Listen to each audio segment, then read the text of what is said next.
Hey guys, welcome to another episode of Genuine Chit-Chat. This week is part 2 of my chat from the guys from the In the Black podcast. Now, if you tuned in last week, then you'll know the sort of general things we're speaking about, racial issues and that sort of thing. The podcast of part 1 ended with a discussion on Black Panther, and that sort of continues in this one. So that's the sort of things that you can kind of expect. I will just say, last week I did stupidly upload the wrong episode. So anyone who downloaded part 1 of this chat last week, you may have got a version which was basically the same chat as the one from the week before, which was with Christopher Gerg of Tetra Defense. That's completely my fault. I made an error. I'm really sorry about that. I think I amended it on Thursday, I think it was, that it all got sorted and things. So any regular listeners, if you went back and listened and it sounded a bit familiar or it wasn't what you're expecting, that's the reason why. So please go back and re-download that if you haven't already listened to it. And as I say, I do apologise for this. I did put on social media. I'm just a pleb and I did that by accident. Fortunately, it's the only time I've done it so far on Genuine Chit Chat. Hopefully, it'll be the only time I do it. But Big O was kind enough to let me know it had happened on Thursday, and that's how I realised it. I normally check these things quite thoroughly. I checked all the audio files and everything. It was just the last final bit of the upload process I didn't check. So sorry about that. Anyway, just quickly before we get started, what you can expect on this chat in very small detail is we speak about representation, diversity and stereotyping, the influence of people in power, the differences in the UK and US's views on sort of racism and immigration. Idris Elba and Daryl Davis come up, and then towards the end we speak about, well, Big O, Phil and L all give their opinions on the future of Black America and potential reparations for slavery and other things. So that's what you can expect from this chat. There won't be a promo this week either, so the chat is just going to get started basically as soon as the intro music comes in and does the usual stuff. So, thank you so much for listening, guys. I appreciate anyone's patience about the error from last week, and I do apologise for that. And for any new listeners, I will be back at the end of this chat just to give a bit more information of what is to come and other such like. I have started up a new podcast as well about Star Wars comics. That is going to be detailed not only in the description but also at the end of the show as well, so be sure to tune in for that. Anyway, guys, thank you so much for tuning in. I really hope you enjoyed the chat as much as I did. It's one of my favourites that I've ever done, and I'll talk to you at the end. Welcome to Genuine Chit Chat, where we have honest conversations with interesting people, and I'm your host, Mike Burton.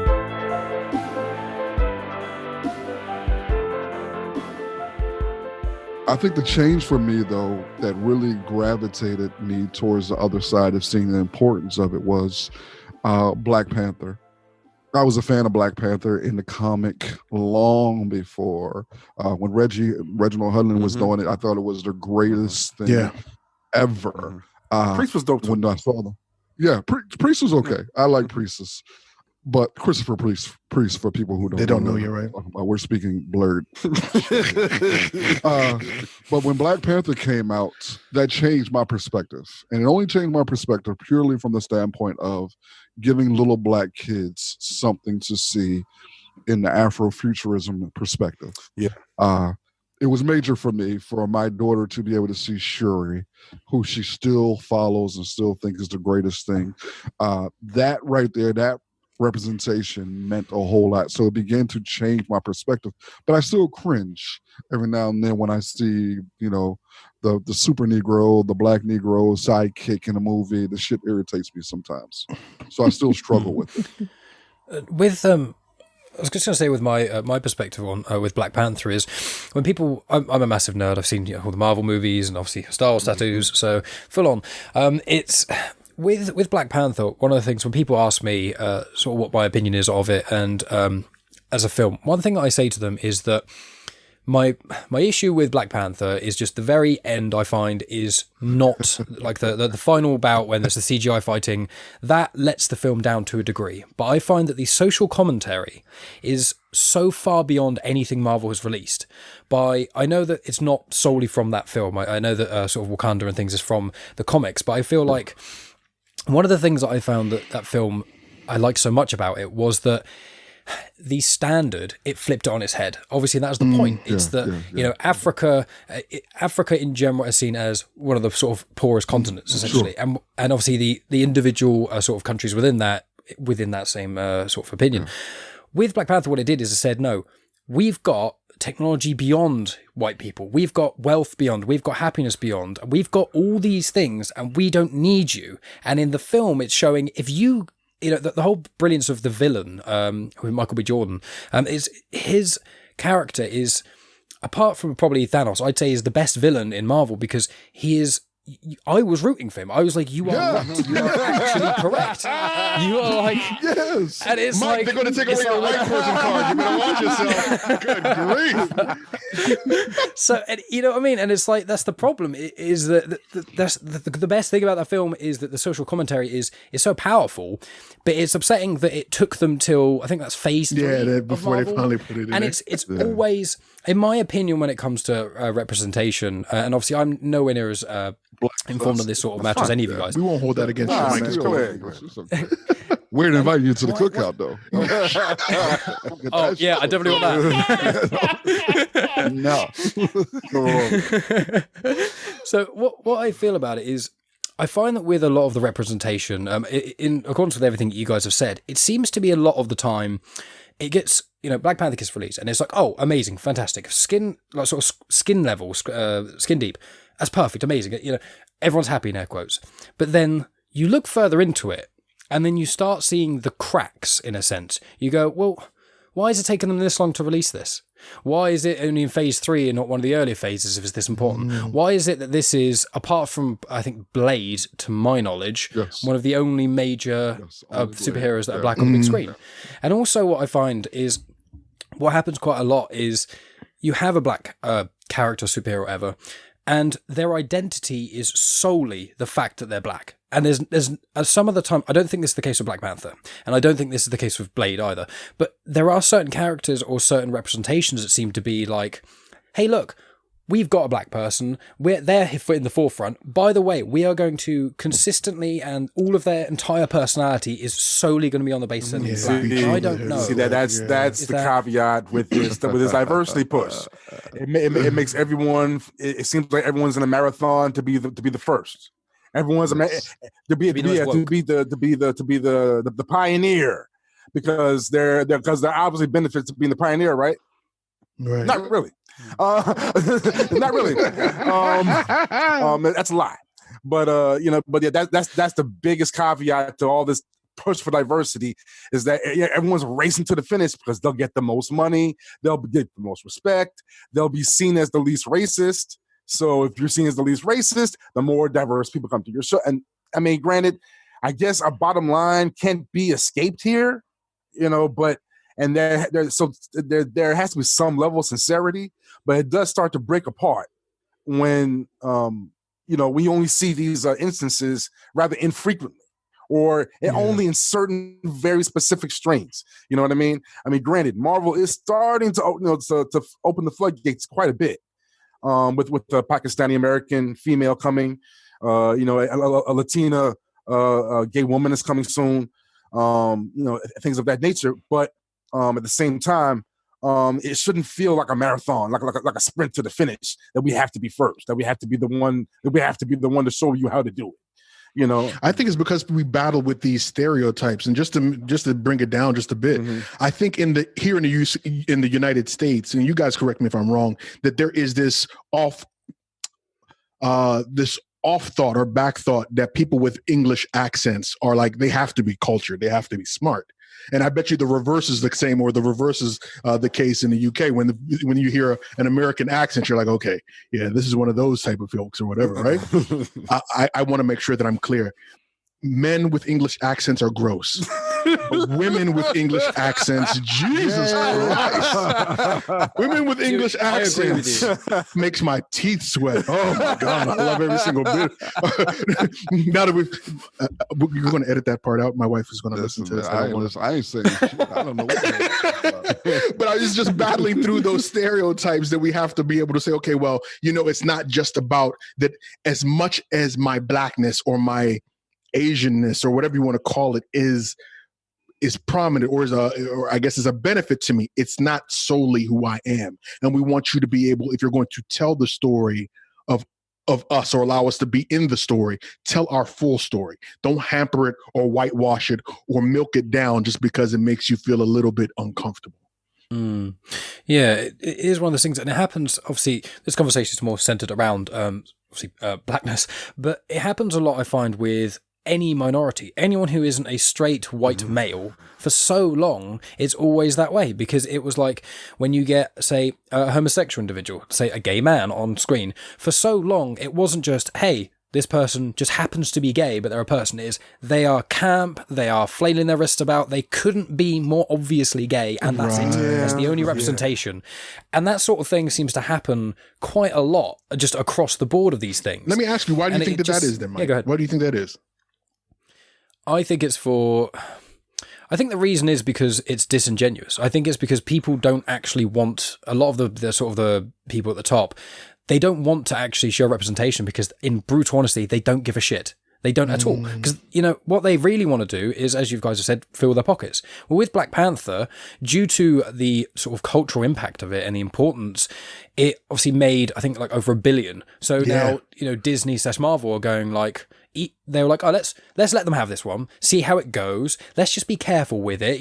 We're not sure how this is going to go. Not doing it for the right reasons. And then when it made loads of money, they're like, we've got a whole market here. Yes, let's do loads of these. And it's one of those things where you can never really know what the intent is. But I think one has to try to, unfortunately, take what you can get in some way. Not be I don't mean in any way be content with it in any way, shape or form. I'm not saying that's okay, but sometimes it's like, this has got this in it, but for just this moment, let's just be happy we've got this, and then tomorrow we'll then go, okay, here's all the problems. And that's exactly what we did. Yep, this is some bullshit, but let's go enjoy it. You're right. This is some bullshit. Pretty much. But we're going to have a good time. Life in America.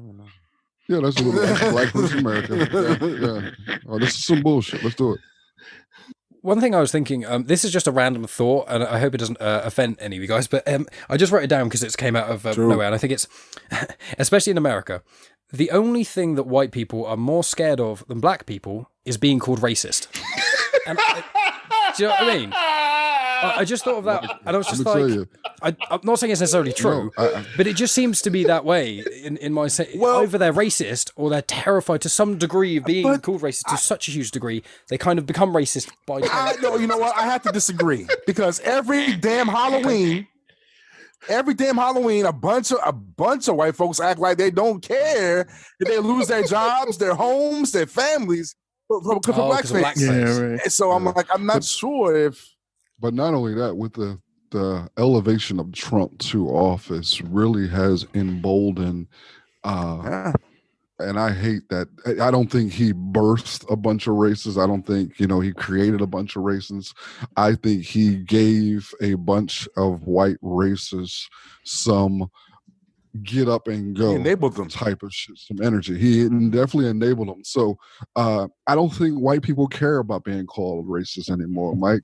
I think maybe before it might have been an issue. I don't think they care about it at all. I don't know what they're scared of. I don't know what white people in America are afraid of. I don't think they're afraid of us. I think a lot of black people feel like that white people are scared of us. I don't think they have a fucking reason to be scared of us, just because they sit in a position of power. I don't know what they're afraid of, man, and I don't think that they really. And when I say white people, just to be clear, and this is something I very rarely say. I very rarely.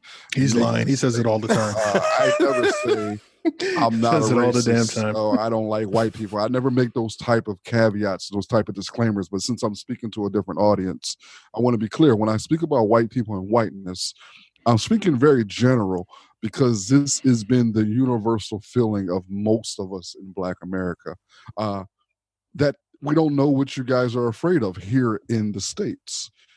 I don't think that they really give a fuck about other people. And honestly, I don't know why Black people here in America feel like white people should give a fuck. It's one of those. It's one of those things where, obviously, in England, we'll get into this sort of because it was on one of the notes anyway. In England, the type of racism seems to be slightly different from that of America in some way. The number one sort of attacked group of people is different. Now it's brown people from my or perspective. Muslims. Is that right? Mm-hmm. Exactly. Yeah. So in America, it seems to be, at the fourth, kind of like, which is the most serious, it seems, but not talked about as much, is black people, and then immigrants, primarily Mexican immigrants, not Canadian immigrants, because obviously they're white, but different. That's the problem. In England, what it seems to be is, from my experience, I'm sure there has been racism in England in recent times, definitely, but from my experience, it's not about white or black. It is more so, as you said, it's more so about people being Muslim, people being, immigrants, that sort of aspect of it. And there's so many, because it's fear. The problem is that what people have is that they think everything in my immediate circle is perfect, and around me there is no one who is different to me, and therefore anything bad that happens is only because of these different people coming in. Even though the irony in both America and England having such issues with racism and immigration being that those are the two countries which have benefited arguably the most from those exact things, is that England is literally, we've been invaded constantly over the thousands of years and taken over. You're right, Mike. And then we're the ones that go out. You see, Mike is one of the good ones. Mike is one of the good ones. We appreciate you. All right, we're still vetting them out. Okay, my bad. I want the real history now. It's just so it's just one of those things where we had so many people come in and invade and take over and all that sort of jazz, and then we go around the world and we do this to all these other countries, and then when they go, we're saying like, oh, we want to go over and colonize everyone because we're so great, and then when people go, hey, can we come over then? It sounds really cool. Can we? No. What you're going out telling us that you're better than everyone, trying to take over places that don't want to be taken over, and then you're now not letting people in because you're worried they're going to cause problems. Do you not see? And that's kind of what's like in America as well, in a lot of ways. That's America. To be blunt, let's be honest and blunt here. The reason that the majority of black people are in America is due to slavery. That wasn't their choice. Yeah. It wasn't their choice to be over there. So you guys, your ancestors get dragged over to a place they don't want to go to. They start, over years, hundreds of years and years and years of oppression and racism and horrendous atrocities. They are getting nearer the point of being seen as sort of full-class citizens as well. Obviously, it should, on paper, it should be that way, but you guys still aren't treated as much, which is the problem. Yeah.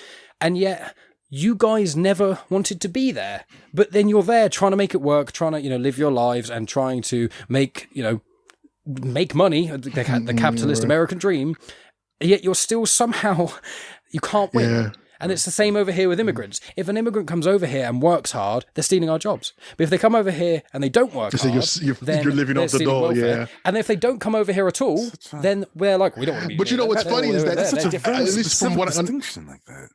I mean, what's funny, because I've been reading articles we've been reading a bunch, especially in preparation for the show, and seeing that the UK seems to have an age disparity issue, like with the United States too. There are so many people that are in that baby boomer retirement age, and I don't know about Mike. He's a millennial, so hopefully he's getting the good stuff on the side once he gets off the recording. But a lot of you UK folks apparently aren't having sex, so there's nobody creating the next generation of workers to fill in the spot, right?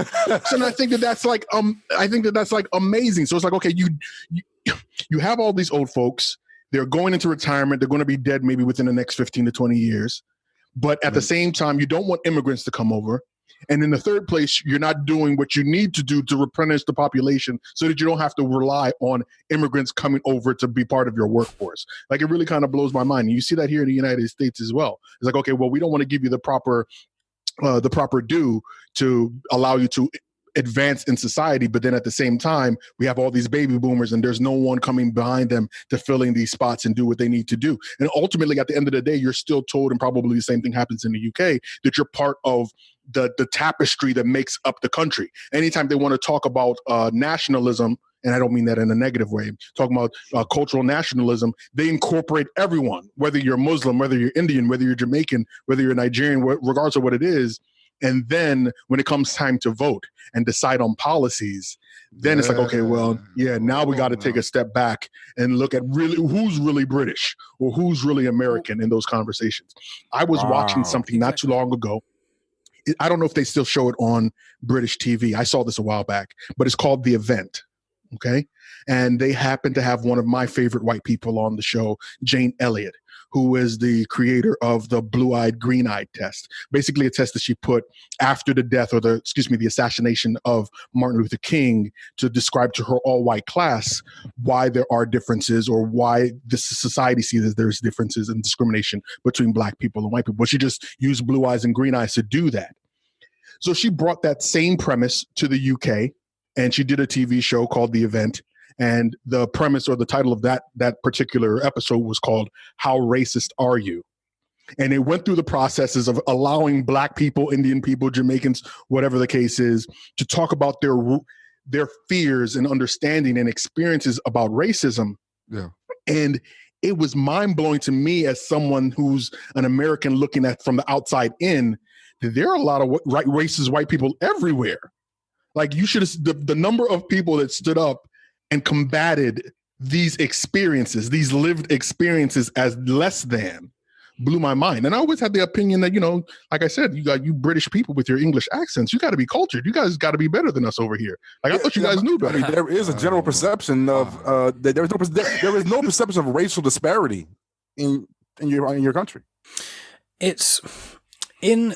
The problem is with England is obviously this discussion is kind of obviously a lot of generalizations. You guys know that not every white person in America wants to oppress black people, and over here in England, not every white person hates immigrants and things. But the issue is that unfortunately there is, I believe, a minority, but an enough of a minority of racists who are all. Let me try and put it in this way.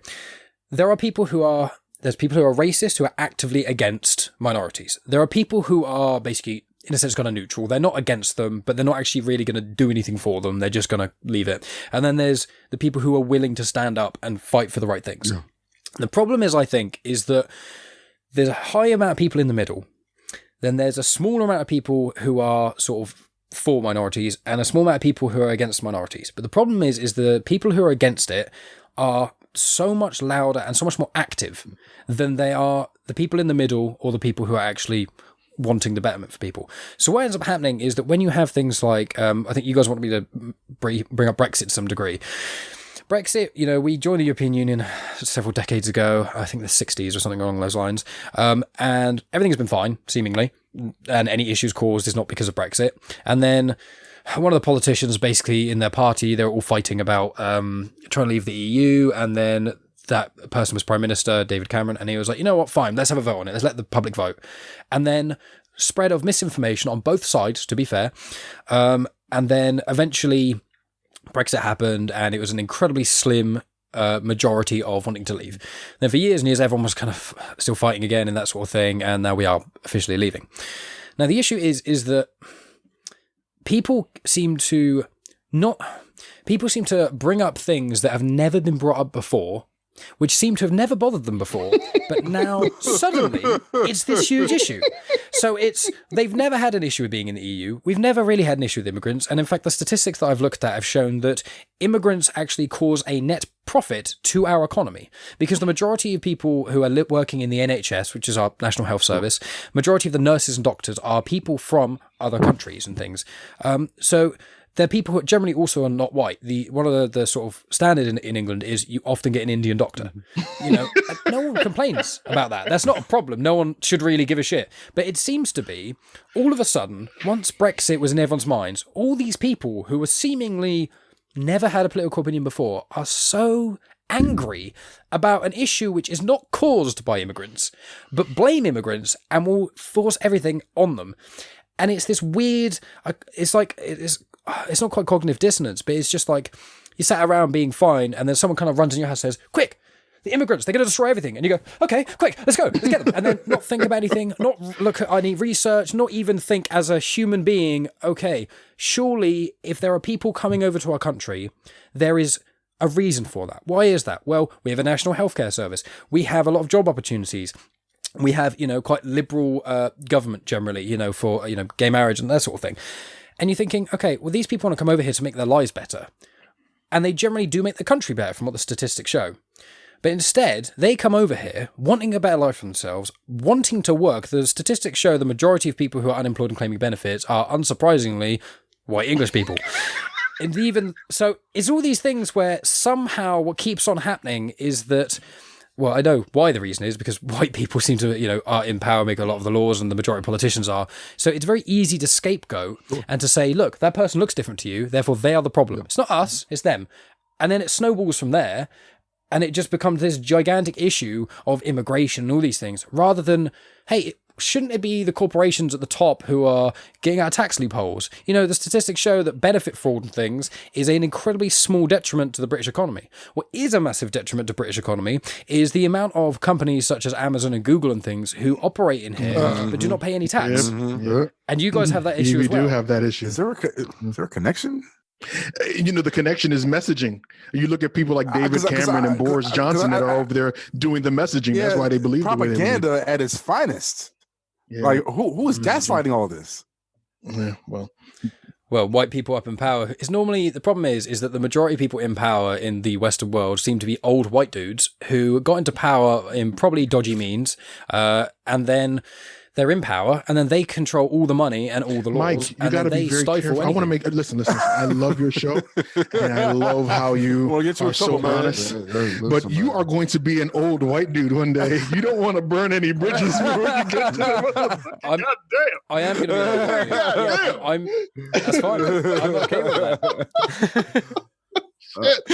It is just the simple fact is I don't think there's any black individuals who are in a position of power in England who have caused any issues. Well, in America, the only you had your, it's the word is the token, because what happens is they go, we're not racist. Why? We had that one guy. Who was, that one guy, and that means that there we go. So racism solved. We had Barack Obama, and therefore for the next 200 years, we're going to have loads of white and orange people. That wasn't racial slur. Want to clarify? I'm not going to fake that. Man, let's not bring people down, man. Let's talk some fun stuff before we wrap, so we can wrap this thing up. I don't want your listeners to think that it's just you just brought these 3 black guys on here to land-based white people across the pond and shit. They're like, God damn. That's not why. I got people in Wolverhampton. That's not why we were brought on the show. There, Elgin. That's not why we're here. No, it wasn't just to call Mike a white motherfucker at the beginning of the jump, off the jump. I'm consistent. I don't know. Yeah, true. All right, let me ask you this, Mike, man. Why are you guys sending so many actors over here to the United States? Cigar spots? Sorry, sending. I missed the Why are you guys sending so many British actors over here to the United States to take our spot? I'm just saying. Many. Idris Elba wasn't enough. Daniel Kaluuya. I was like, okay, you guys got it's enough. We're getting tired of all the British guys coming over. Dude from that John Singleton joint. Which one is that? Snowfall. Oh yeah. What is his name? He's Frank's. He's British. Yeah, he is. He's British, bro. Yeah. Man, shut up. And Top Boy is raw. Oh my God. Top Boy is off the chain. It is. So why are you guys sending all your folks over here, Mike? What's going on? They can't get no jobs over there. Well, I don't know how to answer that. In all honesty, I can't think of a joke and I can't think of a reason. So I don't know. I think in the really unfunny bland answer, money. Yeah. You guys have a much more prevalent sort of media and movie industry, and it. Obviously it's one of those things as well. Probably the wokeness is a part of it, or being, that level of it, of like, Idris Elba, he's a very well-spoken black individual. We need to use him as the poster child to prove we're not racist. We love it. Which is not, I do like. Have you guys ever heard Idris Elba's story about how he got the spot on The Wire? Nah, I never cared. No, you didn't never cared, motherfucker. God damn. No, so he went to go. Do the acting or receive the acting call to play. It wasn't even Stringer Bell that he was playing for. Yeah, it was somebody else entirely. It was somebody else. It was one of the other guys that he wanted to get a spot for, and his coach, not his coach. Yeah, I think his acting coach and someone else told him, "Hey, listen, I know that you're really, really good." But the writer, the creator behind The Wire, he's like, he does not like British people, man. He does not like them. He hates them, matter of fact. So whatever you do, speak with your English accent and do not tell him you're from the UK. So he goes and does his audition and he knocks it out the park. And then they're like, okay, well, we want you to come back and do another reading. And he came back and he did another reading. So the guy asked him, where are you from? He said, I'm from Middle America. And he looked at the dude like, what? Where in Middle America are you from? I'm from Detroit. Where in Detroit are you from? And finally he's like, man, you got me, man. I'm from the fucking UK. I don't know what else to tell you. And he said, luckily enough, he had done such a good job by that point in terms of, you know, the role and doing it during the audition. They were like, okay, we'll let you slide and we'll choose an English person for this role. I didn't even know Idris Elba was British until after the damn wire was over. Yeah, well, in all honesty, I've only seen, annoyingly, I started watching A Wire with a friend of mine, and then she didn't want to watch it anymore, and I've got all the DVDs, and I have not yet watched it all, so I'm a terrible person. I'm sorry, guys. Take your time. I know, just went down the estimations. Especially season 3. Yeah, Mike, you need a good black friend that's going to watch that with you to explain certain things. You know what? Like always signing up for so that. we're gonna have to establish a watch party, Mike, so I can be that black friend to guide you through episodes of The Wire. Please. Oh man. Am I allowed to take photos of us together just to prove? You know what? Me, I have no problem with that. But Elgin, he doesn't like that shit. So they're looking for me, Mike. He's gonna come looking for you. He doesn't like that shit too much. They're looking for me, man. So I'm trying to stay low. I would not mind. Warrants. I would not mind. You have my clearance. Go ahead. Please feel free to take as many photos as you would like, please. Just a quick thing is, have you guys, I don't know how much you guys all listen to podcasts in general, but have you listened to the Daryl Davis podcast with Joe Rogan? I have not. To be very honest with you, Joe Rogan is an acquired taste. He has a very good show. On and off. Don't get it twisted. On and off. But he has a very good show. But I have not listened to that episode yet. I would recommend specifically listen to that one. Do you know who Daryl Davis is? I didn't know who he was until. You're talking about Daryl Davis, he used to be a jazz player or some sort of blues player, and he went through America befriending Ku Klux Klan members along the way. That guy. Yeah, that dude, right there. He's a bold and incredible black guy. I tell you, is that what he is? Yeah. Okay. I say it's. What do you call it if it's not bold? Listen, man. I want to hear what Mike has to say. One of the points I'd really recommend the podcast because it's obviously Rogan's one's always like 3 hours long, and in all honesty, if you don't like Rogan, he barely talks in it. So it's fine. Wow. Okay. It's, so with it, he talks about his experiences and how he went across America, as you say, and basically was essentially converting people from the Ku Klux Klan. And one of the things that he said was the most interesting, which kind of links into something we were talking about slightly earlier, which was what he found was when you approach these individuals who are racist, and it happens over here with people who are against immigrants and etc., is that almost every single time anyone is actually racist, it's because they've never actually interacted with anyone who they hate.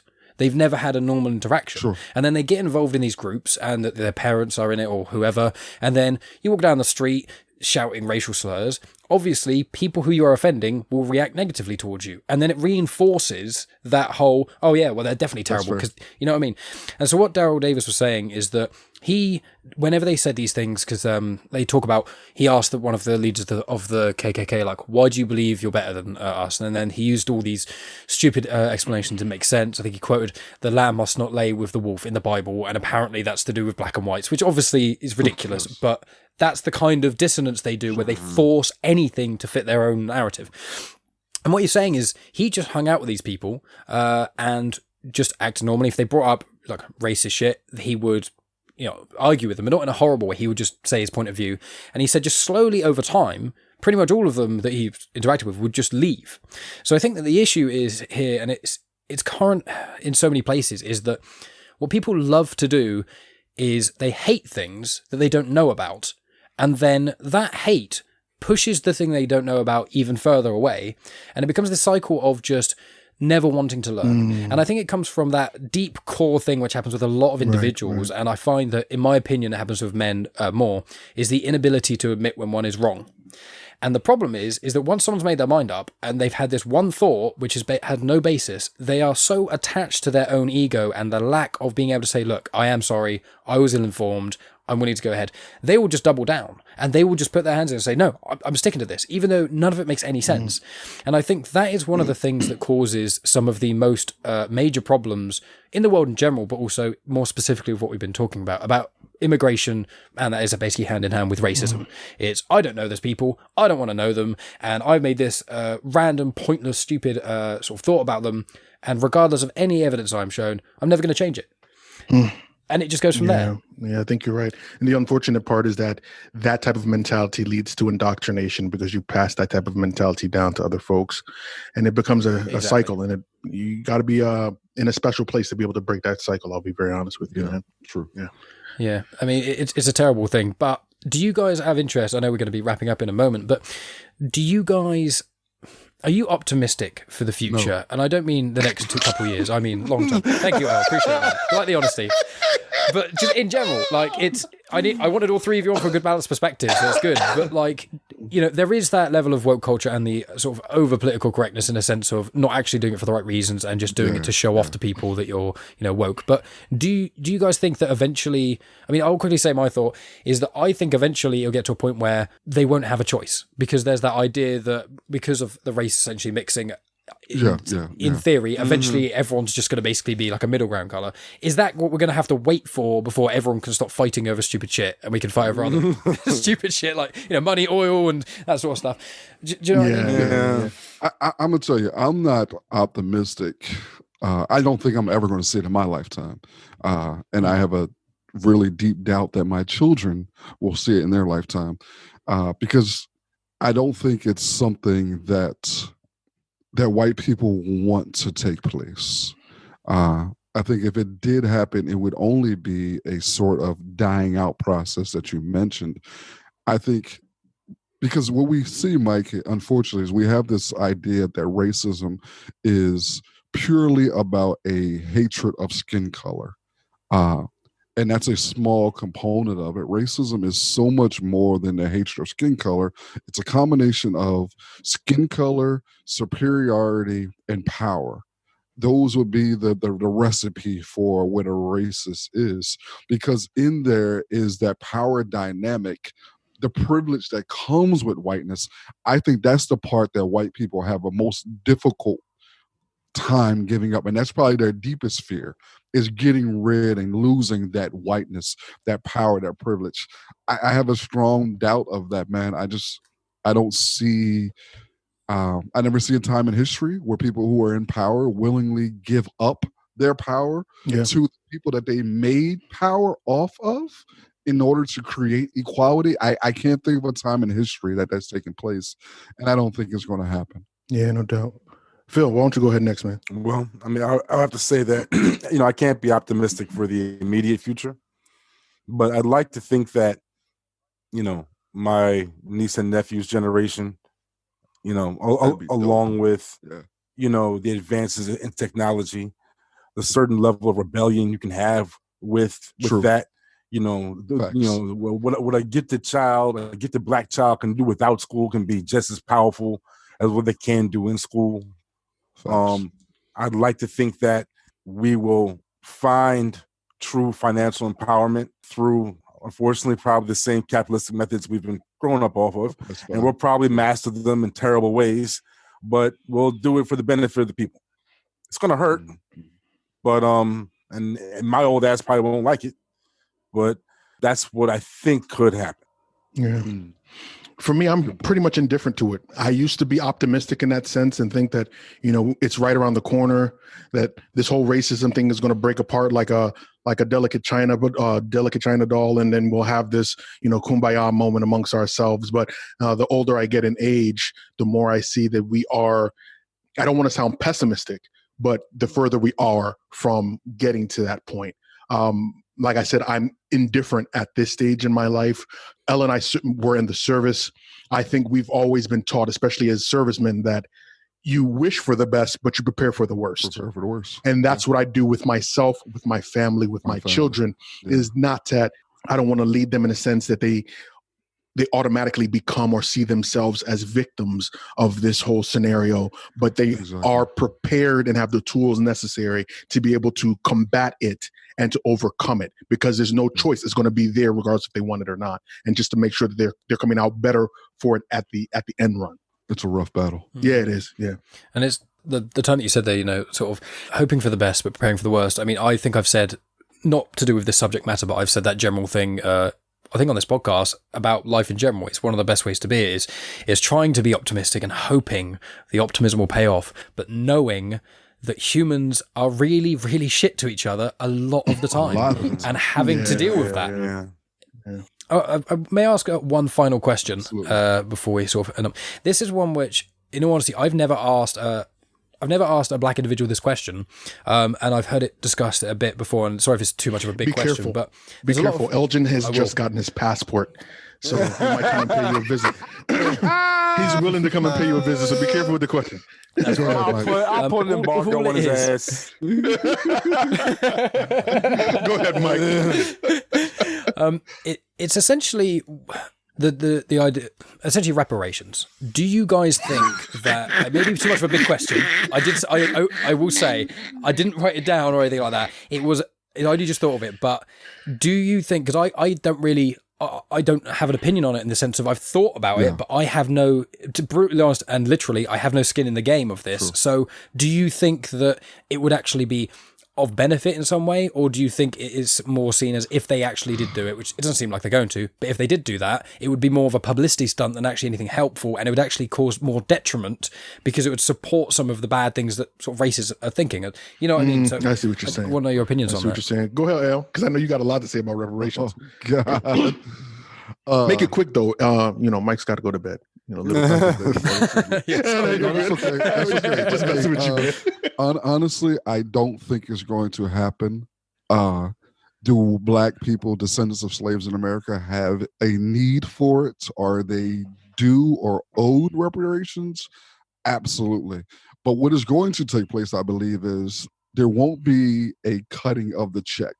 They're not going to hand black people, descendants of slaves, a check of some sort of dollar amount. They're going to try to pacify us in a variety of ways, whether it be education, free schooling, or some of these other methods that they're going to use. Again, I can't see a white dominant government giving people who they have built their power base off power to create equality. I have a hard time seeing that. I don't think it's going to take place, unfortunately. I would love for them to do that, though. Go ahead, Phil. Yeah. I mean, I'm in the same boat. I can't see the idea of reparations becoming a reality in my lifetime or, in my niece and nephew's lifetime. Reparations, even though reparations has occurred in different forms for other groups too. But for this particular group, the form that reparations we even have to take would be, it'll be revolutionary. Whatever form that would have to be agreed upon to pay back, the centuries of blood and pain. I mean, you can't put. I don't think you put a monetary figure on it. I mean, free schooling is one thing, but they kind of already doing that. And they're going to point to that, like, what about public school? But public school sucks. Oh, man, for me, to be honest with you, man, I don't see it happening in my lifetime. I don't see it happening in my children's lifetime. I don't see it happening in their children's lifetime, to be very frank with you. But at the same time, is it owed? Hell yeah. It's owed because just on the simple fact that you took people that did work, forced them to do it for free, and you made profit. Just on the basis of fairness, it needs to happen. Then when you look at the fact that the United States gave reparations to Japanese internments, gave reparations to Jewish people that were not even victims of atrocities on this soil, gave it to Native Americans, talk less of people that you enslaved and have kept under some form of oppression for 400 years, I think that is cutting them a check is the least you could do. Talk less of, by the way, we might as well treat you nicely and not beat you up in the streets and all that other stuff. So that's fair enough. Yeah, I mean, it was one of those questions that, in all honesty, I don't think it's, unfortunately, I do not believe it's going to happen either. And I would want to know if, I obviously believe that it is clearly owed, but I didn't know if my mindset, I was thinking that with certain racists, what they would potentially do is use that even further against yourselves. Because if you did say, I'm not saying this is a reason to not do it in any way, but if say, as an example, really simple example, every black individual got a certain amount of money and then free schooling, free education, etc. And then what a lot of the racists would potentially do is they would go, oh, well, the only reason that the only reason that you blacks are in these powers is because we gave it to you. That's one of those things where could it be more damaging in the long run? Yeah. That's the unfortunate part about that is that not only is that an argument from white racists, but that's also an argument from other black people that will do the same thing. They will tell you that you're playing the victim, that you don't need that money, that you need to just pull yourself up by your bootstraps. And be an American. And being American in spite of knowing the historical facts of how black people were treated. As Phil has eloquently said already at the beginning, we're not looking for handouts. We're looking for what's due. And I think anybody that's a genuine human being that works hard for a living, wants themselves and their family to advance, just wants what's due to them. That's it. 100%. Yep. And it's unfortunate that, I mean, having this conversation with you guys has been absolutely fantastic, and I really appreciate you taking the time out, but it's actually quite upsetting that we have to even have half of the conversations we've had, because the world is in such shambles in so many ways. And even from my view, not enough people talking about it. It took me looking and searching and getting into podcasting to then find your guys' show to then even have the idea of these questions. And the problem is that I shouldn't have to go to that length to even know what the question I should be asking is, let alone trying to figure the answer out. And I think that's one of the biggest issues. So I think that what you guys have been doing with your podcast and coming on this podcast is helping spread the word of just people asking the right questions. And once the questions can get asked to all the people, then we can start figuring out the answers. Let's talk about it. That's it. Exactly. And 100%. Mike, man, we are so thankful to be on the show, man. I know that you're going to do a great job of pushing this to all of your black friends. But you are now an honorary white friend of the In the Black podcast, and we want to thank you too, man. Thank you for that. Great time. Thank you so much for that. Well, you guys are always welcome on the show, and maybe we'll keep doing this again, maybe later in this year or something. If there's any issues you want to kind of flag up, sounds great to me. That'd be awesome. You're always welcome, great guys. To me. Let me just do a shameless plug. Once again, we are the In the Black podcast. We are everywhere, every major social media, every major streaming platform that you can think of. You can find us on Facebook, Twitter, Instagram at In the Black Pdcst. Come to our website, check out past episodes, check out all the good stuff, www.intheblackpodcast.com. And thank you. We're the In the Black podcast. I'm Big O, and I'll let these other clowns in. I'm L. Orange-Krush. Yes, indeed. And of course, we have White Mike. Is that White Mike? Is that good? White Mike. Yes, White Mike. That's it. That's the moniker, dog. White Mike. White Mike. It's better than white motherfucker. I mean, White Mike, white motherfucker. Oh my God! No, it was great, man. It was great. Amazing. Great job, man. Great job, man. And that's the end of the podcast. Thanks as always for tuning in, guys. As I said, you should check out the In the Black podcast. They're one of my favorite indie podcasts, so, be sure to check them out. There's links in the description for those. Before I get into coming up, I want to talk about the new show that I've got. It's called Star Wars Comics in Canon. You can find it on the Comics in Motion feed. Essentially, Comics in Motion is a podcast that I've done collaborations with before. They've been on my show. I've been on theirs. When I did that sort of Star Wars thing around Christmas as a run-up to The Rise of Skywalker, the guys from Comics in Motion, as well as Scott from 20th Century Geek, they were all involved. We did on each other's channels. So any regular listeners should be vaguely familiar with Comics in Motion as a podcast. So they basically asked me to do a show on there. I think they're eventually going to be doing one different show on their channel every day. At current, I think minus the 4th on there. So they're released every Saturday. I've only released one episode so far, and it's called Episode 0. Hello there.